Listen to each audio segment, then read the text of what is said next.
आपका मोबाइल कौन सा है, एप्पल या एंड्रॉइड? आपका कंप्यूटर कौन सा है, मैक या विंडोज? गौर से देखें तो गूगल, माइक्रोसॉफ्ट, एप्पल, इन 3 अमेरिकन कंपनियों के बगैर भारत का कोई भी टेक डिवाइस चलता ही नहीं। और सबसे डेंजरस बात यह है कि ये सारी कंपनीज अमेरिकन कंपनीज हैं, यानी इनडायरेक्टली ही सही। अगर कल जाकर अमेरिका इन कंपनियों से कहता है कि भारत को सर्विसेज प्रोवाइड करना बंद करो, तो भारत का होगा दी एंड।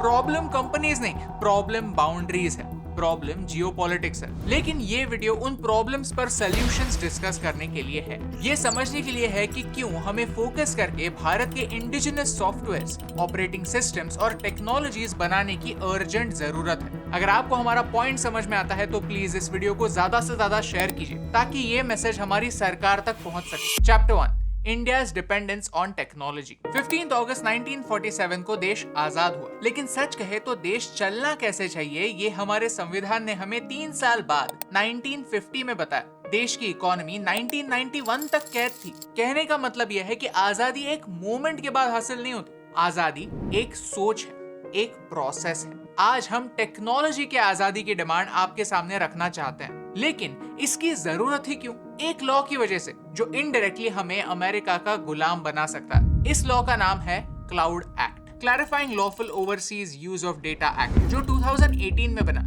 इसकी कहानी और इम्पैक्ट काफी इंटरेस्टिंग है। 1986 में स्टोर्ड कम्युनिकेशंस एक्ट बना था। 2013 में माइक्रोसॉफ्ट और यूएस में एक विवाद हुआ।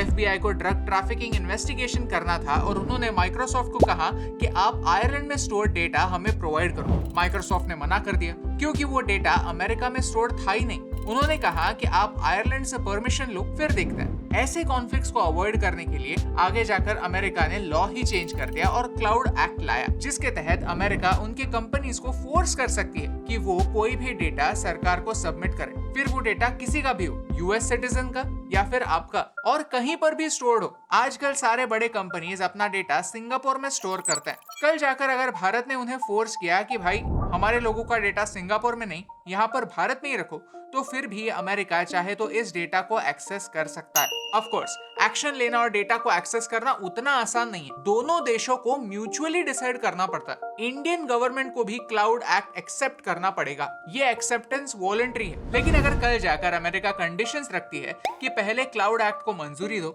फिर ही हमारे कंपनीज के सर्विसेज यूज करो, तो भारत के लिए एक ट्रिकी सिचुएशन होगी, क्योंकि इम्पैक्ट हमारी पूरी इकोनॉमी पर होगा। Chapter 2, Indian economy, US technology. चलिए नंबर्स की बात करते हैं। आज भारत में 70 करोड़ लोगों के हाथ में इंटरनेट है, और जिस स्पीड से ये नंबर बढ़ रहा है, मुझे लगता है ये वीडियो रिलीज होने तक और 1 करोड़ लोगों के हाथ में इंटरनेट आ जाएगा।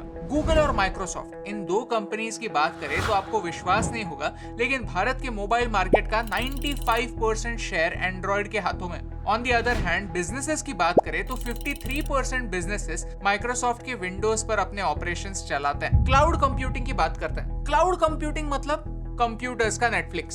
सोचिए, जब आप नेटफ्लिक्स पर मूवीज देखते हैं, आप मूवी को डाउनलोड नहीं करते, आप मूवी को सीधा स्ट्रीम करते हैं। लेकिन वो मूवी नेटफ्लिक्स के क्लाउड पर होता है और वहां से सीधा आपके मोबाइल तक पहुंचता है। क्लाउड कंप्यूटिंग यही है। सिर्फ 3 कंपनीज दुनिया का 60% मार्केट शेयर कैप्चर कर चुकी है। Amazon web services 31%, Microsoft Azzur 16% और गूगल क्लाउड प्लेटफॉर्म 13%। भारत सरकार ने कई फ्लैगशिप प्रोजेक्ट्स के लिए गूगल की मदद ली है, जैसे कि डिजिटल इंडिया और प्रधानमंत्री ग्रामीण डिजिटल साक्षरता अभियान। राइट नाउ फॉरेन एक्सपर्ट्स की मदद से ही हम टेक्नोलॉजी यूज कर सकते हैं और देश के कोने कोने तक एजुकेशन पहुंचा सकते हैं। लेकिन ये एक 2-धारी तलवार है। इवेंचुअली हमें आत्मनिर्भर बनना ही होगा। ये हो गई पूरे भारत की बात। चलिए देखते हैं कि भारत का मार्केट कितना बड़ा है। 1991 के इकोनॉमिक रिफॉर्म्स के बाद पूरे दुनिया के बिजनेसेस ने भारत को एज अ मार्केट देखना स्टार्ट किया। वैसे ही 2016 में जियो लॉन्च होने के बाद भारत का इंटरनेट दुनिया के सबसे सस्ते इंटरनेट में से एक बन चुका था। भारत का इंटरनेट सेवी क्राउड दुनिया का मार्केट बन गया। ये इंटरनेट और टेक कंपनीज के लिए एक सुनहरा मौका था और उन्होंने भारत के मार्केट को बखूबी कैप्चर किया।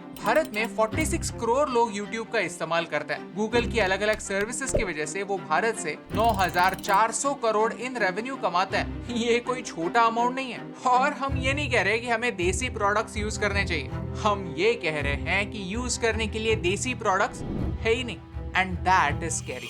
Chapter 3, economic bombs. 2022 में रशिया ने यूक्रेन को इन्वेड किया, जिसके बाद अमेरिका ने डायरेक्टली तो नहीं लेकिन इनडायरेक्टली रशिया पर अटैक किया। कैसे? उन पर सैंक्शंस डालकर। भारत ने रशिया यूक्रेन कॉन्फ्लिक्ट में नॉन अलाइनमेंट का रास्ता अपनाया। For a long time chances थे कि भारत पर भी सेकेंडरी सैंक्शंस लगे।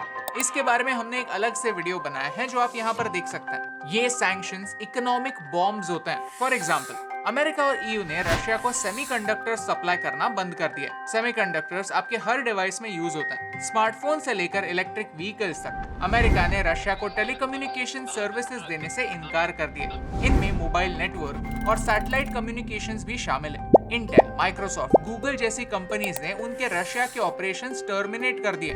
रशियन मिलिट्री के साथ साथ रशियन इंफ्रास्ट्रक्चर भी इंपोर्टेड टेक्नोलॉजी पर निर्भर है। जैसे अमेरिका ने हार्डवेयर एक्सपोर्ट्स पर बैन लगाया, वैसे ही सॉफ्टवेयर एक्सपोर्ट्स पर भी बैन लगाया। इसमें ऑपरेटिंग सिस्टम्स, डेटाबेस और सिक्योरिटी रिलेटेड अलग अलग सॉफ्टवेयर शामिल है। समझने जैसी बात यह है कि ये वॉर अमेरिका और रशिया के बीच थी ही नहीं, टेक्नोलॉजी के बारे में थी ही नहीं। ये दो इंडिपेंडेंट देशों के बीच चलने वाला एक डिस्प्यूट था और इससे पहले भी कई देशों में डिस्प्यूट चलता आया है। लेकिन सैंक्शंस के थ्रू सॉफ्टवेयर्स बैन होना रेस्ट ऑफ द वर्ल्ड के लिए एक चेतावनी है कि इनडायरेक्टली हम सब टेक इंडस्ट्री के गुलाम हैं। रशिया अब तक सरवाइव सिर्फ और सिर्फ चाइना के इनडायरेक्ट सपोर्ट की वजह से ही करता आया है और हमारे पास वो ऑप्शन है ही नहीं। हमारे टेक्नोलॉजिकल डिपेंडेंस का असर सीधा हमारी फॉरेन पॉलिसी पर होगा। मतलब ये कि हम पूछते हैं कि यूएन में कश्मीर को भारत का हिस्सा क्यों नहीं दिखाया जाता और हम इसके लिए कुछ करते क्यों नहीं। सच तो यह है कि भारत कई चीजों के लिए वेस्ट पर डिपेंडेंट है और उसका असर हमारे पॉलिसी डिसीजंस पर भी होता है। हम चाइना जैसा स्ट्रॉन्ग इंडिपेंडेंट स्टांस नहीं ले सकते क्योंकि उसका सीधा असर हमारे 1.4 बिलियन लोगों पर होगा। Chapter 4 solutions. प्रॉब्लम्स के बारे में बात करना आसान होता है लेकिन सॉल्यूशंस तक पहुंचना मुश्किल। इसीलिए हम हमारे हर क्रिटिकल वीडियो में सॉल्यूशंस पर बात जरूर करते हैं। चलिए आज भी कुछ सॉल्यूशंस डिस्कस करते हैं। सॉल्यूशंस 3 प्रकार के हैं, रेगुलेशन, इनोवेशन और माइग्रेशन। नए डेटा प्रोटेक्शन बिल में पर्सनल डेटा और सेंसिटिव पर्सनल डेटा में अंतर क्या है ये एक्सप्लेन किया गया है। पर्सनल डेटा यानी वो डेटा जिससे आपको आइडेंटिफाई किया जा सकता है, बेसिक चीजें जैसे आपका नाम, एज एटसेट्रा। और सेंसिटिव डेटा यानी आपका ब्लड ग्रुप, आपकी हेल्थ हिस्ट्री, आपका financial data, biometric data etcetera. Digital personal data protection bill में सेंसिटिव डेटा भारत के बाहर ट्रांसफर करने पर रिस्ट्रिक्शंस लाए गए हैं। ये एक बड़ा मूव है जिससे हम डेटा प्राइवेसी की ओर एक कदम बढ़ाते हैं। साथ ही साथ data protection board of India भी बनने वाला है जिससे कंपनीज के कंप्लायंसेस मॉनिटर किए जाएंगे और जो कंपनीज रूल्स तोड़ते हैं उन्हें पनिश भी किया जाएगा। नया डेटा प्रोटेक्शन एक्ट इंडिया के डेटा का कंट्रोल इंडिया के ही हाथ में रखता है। अगर आप इस लॉ के प्रोज एंड कॉन्स जानना चाहते हैं तो हमें कॉमेंट्स में बताइए। नेक्स्ट सोल्यूशन है इनोवेशन। आज की सच्चाई ये है कि हमारे पास फेसबुक, इंस्टाग्राम, यूट्यूब का इंडियन अल्टरनेटिव नहीं है। सोशल मीडिया का अल्टरनेटिव ना होना एक छोटी बात है लेकिन ऑपरेटिंग सिस्टम का अल्टरनेटिव ना होना एक बड़ी बात है क्योंकि कल जाकर हमारे देश का बैकबोन ही नष्ट हो सकता है। हमारी सर्विस इंडस्ट्री हमारे देश का बैकबोन है जो कम्प्लीटली फॉरेन टेक्नोलॉजी पर निर्भर है। हमें हमेशा के लिए टेक्नोलॉजिकल सैंक्शंस के प्रेशर के अंडर रहना पड़ सकता है। इस सिचुएशन को समझने के बाद सरकार ने 2018 में अपना खुद का नेशनल क्लाउड मेघराज लॉन्च किया। ये एक शेयर्ड क्लाउड कंप्यूटिंग इंफ्रास्ट्रक्चर है जो अलग अलग सेंट्रल मिनिस्ट्रीज और स्टेट्स यूज करती हैं, जिसका ऑब्जेक्टिव है भारत का डिजिटल डिवाइड कम करना, फॉरेन कंपनीज पर रिलायंस कम करना और टेक्नोलॉजी में आत्मनिर्भर बनना। At the same time ministry of electronics and information technology local businesses को इंसेंटिव्स दे रही है। लुसिडिटी जैसे Indian startups AI based cloud storage provide करना चाहते हैं। जैसे हमने यूपीआई, आधार, डिजिलॉकर के जरिए हमारा डिजिटल पब्लिक इंफ्रास्ट्रक्चर बनाया, वैसे ही हमें डिजिटल इंफ्रास्ट्रक्चर में इन्वेस्ट करने की जरूरत है। इसमें लोकल डेटा सेंटर्स बनना, उनके यूज को इंसेंटिवाइज करना और नेशनल बॉर्डर्स के अंदर ही हमारा डेटा स्टोर करना शामिल है। जैसे गूगल मैप्स है वैसे ही मैप माई इंडिया एक 25 साल पुरानी इंडियन कंपनी है जो सरकारों को और कई कंपनियों को भी जीपीएस ट्रैकिंग सॉल्यूशंस देती है। ये कंपनी इसरो के साथ भी काम करती है। अक्सर गाड़ियों में होने वाले मैप्स उन्होंने बनाया होता है। नावी मैप्स के जरिए मैप माई इंडिया 3D मैप्स भी बनाती है। इसी साल की शुरुआत में आईआईटी मद्रास ने भार ओएस नाम का एक open source operating system launch किया। यूजुअली एक शेफ अपनी रेसिपी सीक्रेट रखता है, लेकिन ओपन सोर्स का मतलब ऑपरेटिंग सिस्टम का सोर्स यानी रेसिपी लोगों के लिए खुली रखना ताकि वो उनमें इम्प्रूवमेंट्स ला पाए।